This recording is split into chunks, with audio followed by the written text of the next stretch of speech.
Hello and नमस्कार। Strong smart study YouTube channel पर आप सबका स्वागत है। सर आज का टॉपिक तो काफी कलरफुल लग रहा है। हाँ बिल्कुल। जरा इमेजिन कीजिए एक ऐसी जगह जहाँ मीलों तक सिर्फ और सिर्फ सूखी रेत है, अच्छा। बंजर जमीन है और आसमान से एकदम आग बरस रही है। राइट। तो ऐसे माहौल में जहाँ प्रकृति ने रंगों की कंजूसी की हो ना, वहाँ के लोग अपने जीवन में रंग कैसे भरते हैं। वो तो है। वहाँ का कल्चर काफी वाइब्रेंट है। सही कहा। आज हम जिस विषय पर चर्चा करने जा रहे हैं यानी राजस्थान के लोक नृत्य, complete list and master guide, वो दरअसल उन्हीं सूखे धुरों में रंग भरने की एक अद्भुत कहानी है। तो सर जो हमारी आज की पीडीएफ है, हाँ उसमें लोक नृत्यों के बारे में कुछ स्तंभ या पिलर्स बताए गए हैं। हाँ, हमारी पीडीएफ के अनुसार देखिए, लोक नृत्य सिर्फ हाथ पैर हिलाने का नाम नहीं है। राइट। ये लोक जीवन का सच्चा प्रतिबिंब है। इसके 4 मुख्य स्तंभ हैं। पहला है पारंपरिक विरासत। मतलब जो जनरेशन टू जनरेशन पास होता है। बिल्कुल। ये कोई ऐसी चीज नहीं है जो आप डांस अकेडमीज में सीख लें। ये एक जनरेशन से दूसरी जनरेशन को खून में मिलती है। ओह अच्छा। दूसरा स्तंभ है रंगीन वेशभूषा। अब रेगिस्तान के उस भूरे रंग को चुनौती देने के लिए ना, लोगों ने लहरिया, बंदेज और एकदम चमकीले आभूषणों का आविष्कार किया। राइट। क्योंकि एनवायरनमेंट बहुत ड्राई है तो उन्होंने खुद कलर्स ऐड कर दिए। एग्जैक्ट वही बात। जब ये नर्तक घूमते हैं तो एक विजुअल इल्यूजन क्रिएट होता है। तीसरा स्तंभ है लोक संगीत। हाँ, पीडीएफ में ढोल और छंग लिखा है। हाँ, बिना ढोल, छंग और मंजीरों की उस प्राइमल वाइब्रेशन के नृत्य की आत्मा बिल्कुल सूखी रह जाएगी। सही बात है। और चौथा और आखिरी स्तंभ है सामूहिकता। देखिए, कठिन भौगोलिक परिस्थितियों में अकेले सरवाइव करना लगभग नामुमकिन है। तो ये यूनिटी बनाए रखने के लिए। हाँ, इसलिए ये नृत्य लोगों को एक साथ जोड़कर आपसी भाईचारा बढ़ाते हैं। ये सिर्फ मनोरंजन नहीं है, बल्कि सर्वाइवल का एक मनोवैज्ञानिक तरीका है। सर जो पीडीएफ मटेरियल आपने शेयर किया है उसमें लगभग 20 से ज्यादा नृत्यों की पूरी लिस्ट है। हाँ, लिस्ट तो लंबी है। वही ना। एक स्टूडेंट के पॉइंट ऑफ व्यू से देखूं तो ये डेटा थोड़ा ओवरवेलमिंग लगता है। इन सबको याद रखने की कोई लॉजिकल अप्रोच क्या हो सकती है? ये बहुत ही बेहतरीन और बहुत जरूरी सवाल है आपका। क्योंकि एग्जाम में मिक्स हो जाता है सब। बिल्कुल होता है। किसी भी बड़ी इंफॉर्मेशन को ग्रास्प करने का सबसे अच्छा तरीका उसको कैटेगराइज करना है। अच्छा। पीडीएफ के आधार पर हम इन लोक नृत्यों को 3 मुख्य भागों में बांट सकते हैं। ओके, 3 भाग। हाँ, और हर भाग का अपना एक अलग वाय या एक कारण है। पहला वर्ग है सामाजिक व क्षेत्रीय नृत्य। ये सोशल डांसेस हुए। हाँ, ये सोसाइटी के सोशल रिलीज वॉल्व्स हैं। जैसे फसल काटने की खुशी हो गई, या कोई त्योहार, या सर्दी के बाद वसंत का आना। मतलब इसमें मेन फोकस एंजॉयमेंट पर होता है। एग्जैक्ट। इनमें मनोरंजन प्रायोरिटी होती है, जैसे घूमर हो गया या ढोल और चंग। और दूसरा वर्ग सर? दूसरा वर्ग है धार्मिक नृत्य। यहाँ नृत्य एक स्पिरिचुअल ट्रांस, ध्यान का रूप ले लेता है, जिसमें भगवान की पूजा करते हैं। हाँ, यहाँ देवता को खुश करना मकसद है, जैसे अग्नि नृत्य या तेरा ताली। इसमें आपको एक्सट्रीम फिजिकल एंड्योरेंस देखने को मिलेगा, क्योंकि आस्था जो है वो दर्द को दबा देती है। वाह, ये तो काफी इंटेंस है। और तीसरा टाइप? तीसरा है जनजातीय नृत्य यानी ट्राइबल डांसेस। राजस्थान में भील, ग्रासिया आदि जनजातियां हैं जिनका नेचर के साथ डायरेक्ट कनेक्शन है। तो इनके डांसेस अलग होते हैं? बिल्कुल। उनके नृत्य उनकी आइडेंटिटी और सर्वाइवल इंस्टिंक्ट्स को दर्शाते हैं, जैसे गवारी और वॉलर। ओके, तो सामाजिक, धार्मिक और जनजातियां, ये 3 कैटेगरीज ध्यान रखनी है। हाँ, अगर आप इस 3 हिस्सों वाले फ्रेमवर्क को दिमाग में रखेंगे तो हर नृत्य अपने आप एक स्पेसिफिक बॉक्स में फिट हो जाएगा। ये सही अप्रोच है। चलिए सबसे पहले हम नृत्यों के सरमौर, घूमर और विश्व धरोहर कालबेलिया की डिटेल में बात करते हैं, जो हमारी पीडीएफ में हाईलाइट किए गए हैं। हाँ सर, घूमर तो सबसे फेमस है ना? घूमर राजस्थान का राज्य नृत्य है, यानी स्टेट डांस, और ये केवल महिलाओं द्वारा किया जाता है। सर पीडीएफ में लिखा है इसका उद्भव भील जनजाति से हुआ था। हाँ, ये एक बहुत इंटरेस्टिंग फैक्ट है। ओरिजिनली भील जनजाति माँ सरस्वती की आराधना में से करते थे। ओह अच्छा, मुझे लगा ये शुरू से राजपूत का डांस था। नहीं, बाद में राजपूत राजघरानों ने इसे स्त्री गरिमा के प्रतीक के रूप में अपना लिया, और ये तीज, गंगौर या विवाह पर किया जाने लगा। राइट। घूमर की सबसे बड़ी तकनीकी विशेषता पता है क्या है? इसका 8 मात्रा के कहरवे की ताल पर होने वाला सवाई पद संचालन है। वेट, ये सवाई स्टेप क्या होता है? जब महिलाएं गोल घूमती है ना, तो उनके भारी लहंगे एक परफेक्ट सेंट्रीफ्यूगल फोर्स बनाते हैं, जिससे वो घेरा बनता है और वो 8 मात्रा की ताल पर मूव करते हैं, जिसे सवाई कहते हैं। ओके। और दूसरा जो आपने कलबेलिया बताया? कालबेलिया नृत्य देखिए पुष्कर और मारवाड़ क्षेत्र की कालबेलिया जनजाति की देन है। इसमें वो गुलाबो सपेरा जी का नाम आता है ना? एग्जैक्ट। गुलाबो सपेरा। इसकी अंतर्राष्ट्रीय पहचान है। इसमें बीन, जिसे पुंगी भी कहते हैं, और खंजारी का प्रयोग होता है। हाँ, वो बीन वाली आवाज। और इसमें सर्प यानी सांप जैसी चाल और एक बहुत ही अद्भुत लचीलापन होता है। सर, पीडीएफ में ये जो घूमर के सवाई स्टेप का मेंशन है और कलबेलिया का यूनेस्को 2010 का टैग है, मेरा डाउट ये है कि कलबेलिया जनजाति जो ट्रेडिशनली सांप पकड़ने का काम करती थी, उन्होंने इतना एक्सट्रीम लचीलापन और डांस फॉर्म डेवलप ही क्यों किया? बहुत ही डीप सवाल है ये आपका। और क्या 8 मात्रा वाला सवाई सच में उतना इम्पोर्टेंट है एग्जाम के लिए? मैं दोनों चीजें क्लियर करता हूँ। देखिए, 8 मात्रा की सवाई सिर्फ एक फैक्ट नहीं है, ये घूमर की मैथमेटिक्स है। ओके। इसमें पैरों की मूवमेंट एक स्पेसिफिक एंगल पर होती है, जहां 8वीं मात्रा पर आकर एक सर्कल पूरा होता है। एग्जाम में ये इसलिए पूछा जाता है क्योंकि यही वो तकनीक है जो घूमर को बाकी गोल घूमने वाले डांसेस से अलग करती है। अच्छा, मतलब टेक्निकल डिफरेंशिएशन के लिए। सही पकड़ा। और कलबेलिया की बात करें तो उसके पीछे की हिस्ट्री बहुत दिलचस्प है। वो सांप वाले प्रोफेशन से रिलेटेड है? बिल्कुल, हाँ। कालबेलिया जनजाति का मुख्य व्यवसाय सांप पकड़ना और उनका जहर निकालना था। राइट। लेकिन जब वाइल्ड लाइफ प्रोटेक्शन एक्ट के तहत सांप पकड़ने पर रोक लग गई, तो उनके पास रोजी रोटी का कोई साधन नहीं बचा। ओ, तो उन्होंने स्विच किया। एक तरह से हाँ। ऐसे में उन्होंने उस सांप की फ्लूइडिटी, उसके लचीलेपन और बांसुरी की आवाज को अपने शरीर में उतार लिया। वाओ, मतलब सर्वाइवल स्किल को आर्ट फॉर्म बना दिया। बिल्कुल, उन्होंने अपने ट्रेडिशनल सर्वाइवल स्किल को आर्ट फॉर्म में कन्वर्ट कर दिया और इसे ही अंतर्राष्ट्रीय स्तर पर पहचाना गया। और तभी यूनेस्को ने 2010 में इसे टैग दिया होगा। हाँ, 2010 में यूनेस्को ने इसे अमूर्त विश्व धरोहर, इंटेंजिबल कल्चरल हेरिटेज का दर्जा दिया। ये एक समुदाय के अडेप्टेशन की जीती जागती कहानी है। ये फैक्ट अब दिमाग में छप गया सर। चलिए, अब हम आगे बढ़ते हैं और फिजिकल बैलेंस की एक्सट्रीम्स को देखते हैं। पीडीएफ में अगला जिक्र भवाई और 13 ताली का है। भवाई वही जिसमें मटके सिर पर रखते हैं? हाँ, भवाई मेवाड़ संभाग यानी उदयपुर चित्तौड़गढ़ साइड का नृत्य है, जिसे भवाई जाति के लोग करते हैं। पुष्पा व्यास इसकी प्रसिद्ध कलाकार रही हैं। अच्छा। और ये साधारण डांस बिल्कुल नहीं है। इसमें एक कलाकार अपने सर पर 7 से 9 पित्तल या मिट्टी के मटके रखता है। वेट, 9 मटके एक इंसान के सर पर? हाँ, 9 मटके। और सिर्फ मटके नहीं, उसके बाद वो नंगी तलवारों पर, कांच के टुकड़ों पर या थाली के बिल्कुल नैरो किनारे पर बैलेंस करते हुए नाचता है। बाप रे, ये तो डेंजर है काफी। इसीलिए ये हाईली प्रोफेशनल आर्ट है, कोई भी उठकर नहीं कर सकता।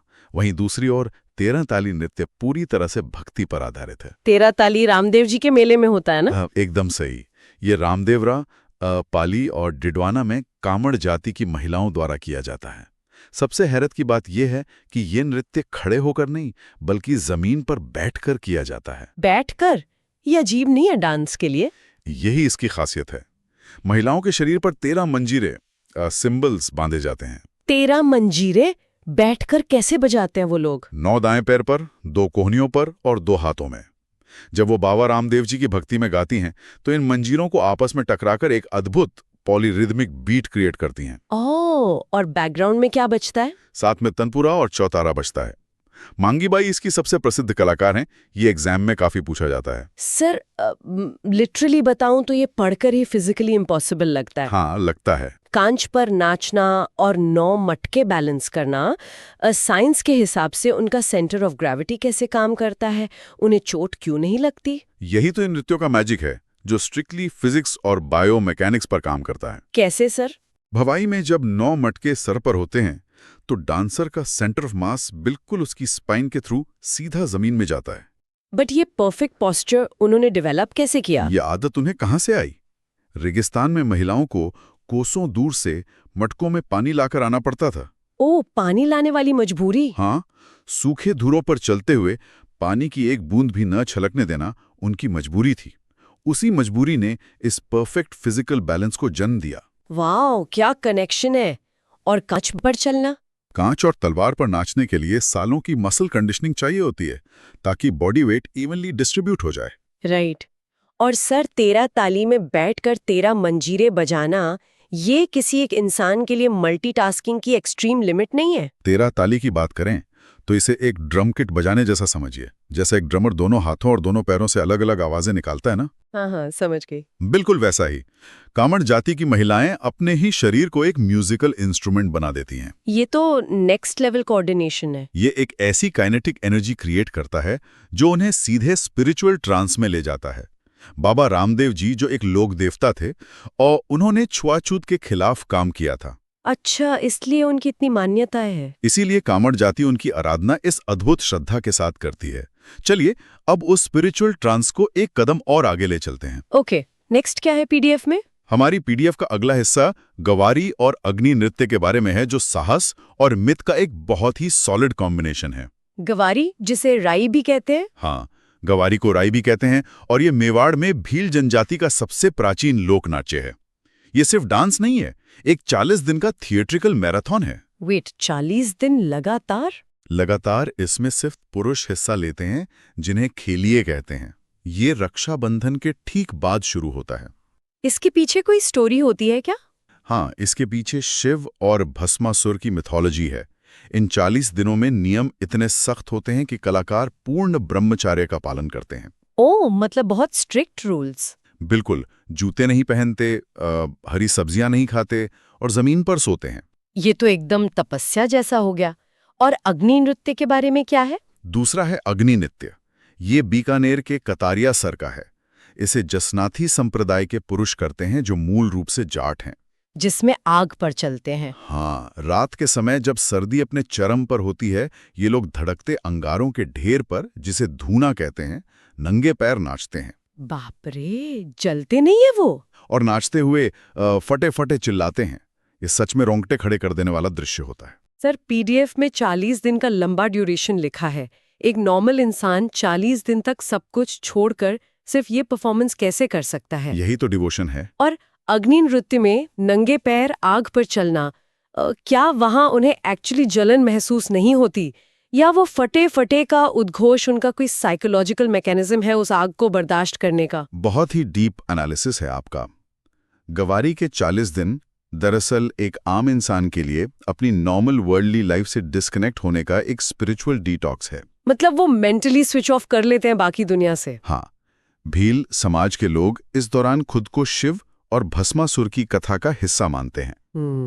वो एक्टिंग नहीं कर रहे होते, वो उस मिथ को जी रहे होते हैं। अच्छा, इसलिए स्ट्रिक्ट नियम जरूरी है ताकि फोकस ना टूटे। इसलिए ये 40 दिन का कड़ी तपस्या जैसा नियम बनाया गया है। और जहां तक अग्नि नृत्य की बात है, इसमें बायोलॉजी और साइकोलॉजी दोनों शामिल हैं। ओ, कैसे? जसनादी संप्रदाय के लोग जब पूरी रात ढोल और नगाड़ों की आवाज सुनते हैं, तो वो एक ऑल्टर स्टेट ऑफ कॉन्शियसनेस यानी ऐसी स्थिति में पहुंच जाते हैं जहां दिमाग पेन रिसेप्टर्स को ब्लॉक कर देता है। ओह, मतलब उन्हें पेन फील ही नहीं होता उस वक्त। एक और साइंटिफिक रीजन है।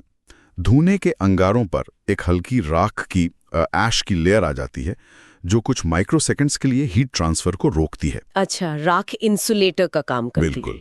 जब वो लगातार तेज मोशन में नाचते हैं तो पैर जलने का समय ही नहीं मिलता। और वो जो फतेह फतेह बोलते हैं? फतेह फतेह का अर्थ है विजय।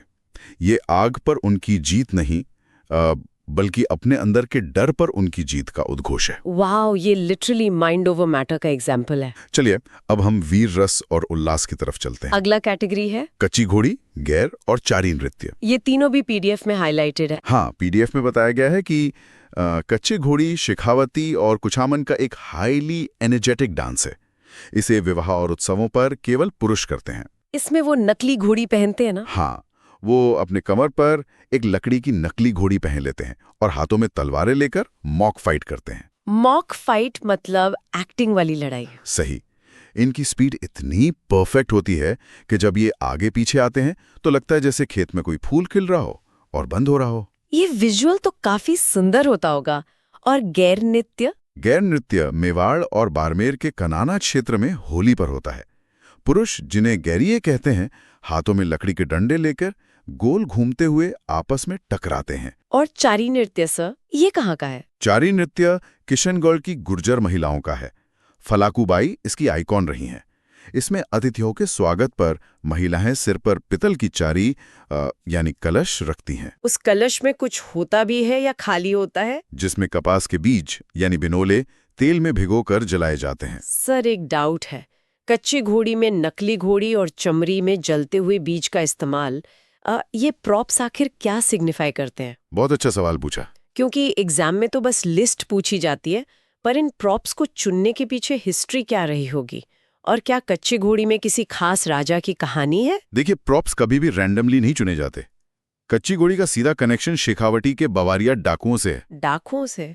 अच्छा, ये नहीं पता था। हाँ, एक समय था जब वहां के लुटेरे या योद्धा घोड़ों पर बैठकर भलाई या बुराई के लिए आते थे।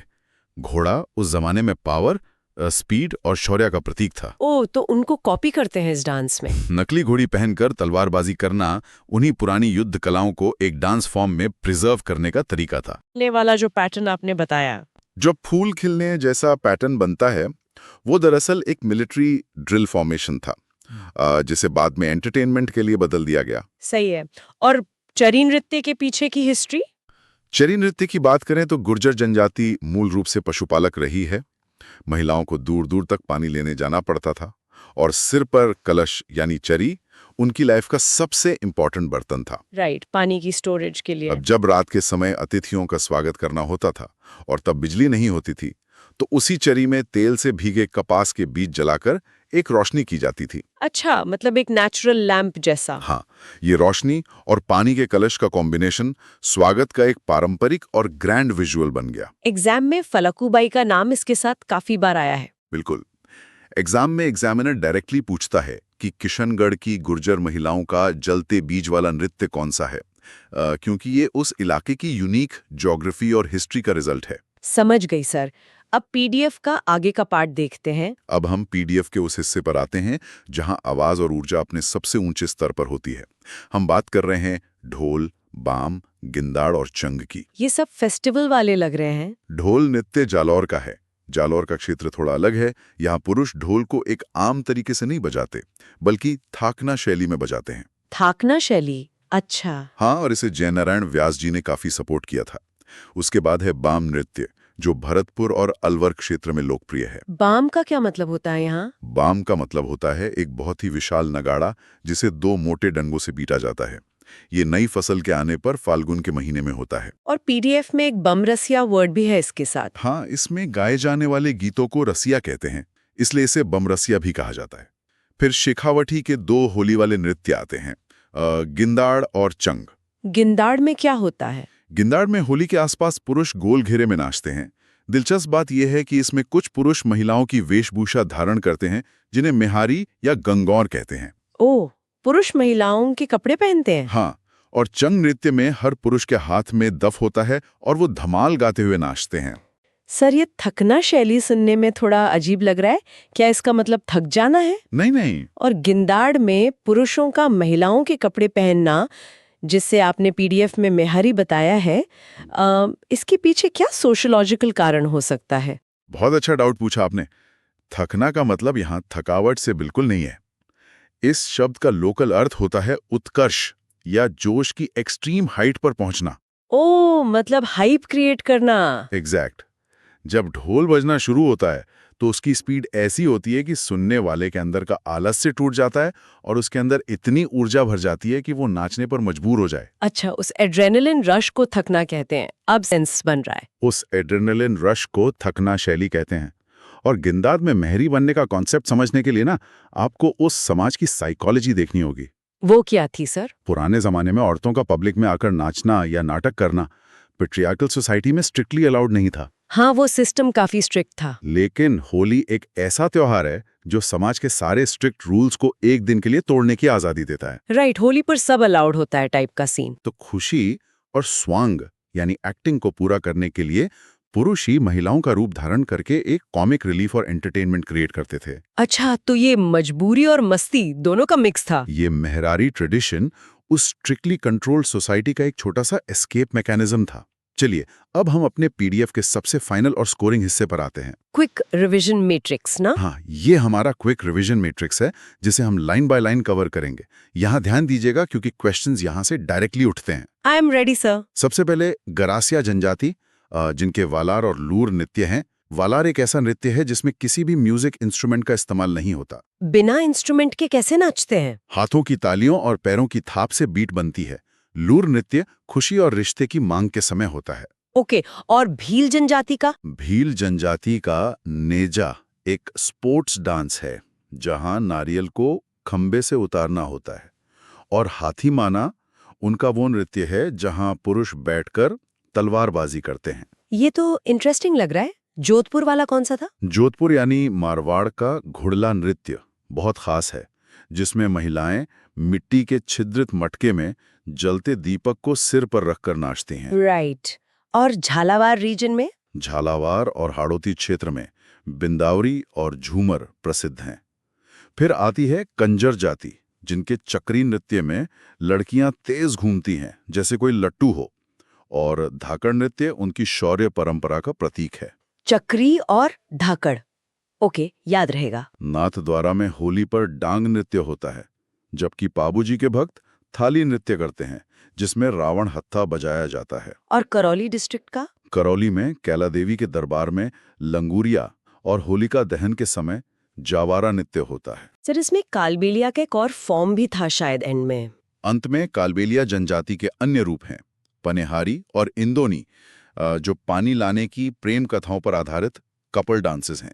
सर, इस रिवीजन मैट्रिक्स में सब कुछ क्लियर है, लेकिन एग्जामिनर अगर वालर और हाथीमाना को एक साथ ऑप्शंस में दे दे तो स्टूडेंट्स कंफ्यूज हो सकते हैं। कंफ्यूजन का स्कोप तो है।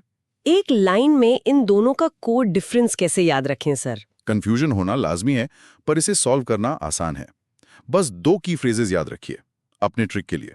कौन से फ्रेजेस? बिला वाद्य यंत्र और बैठकर तलवारबाजी।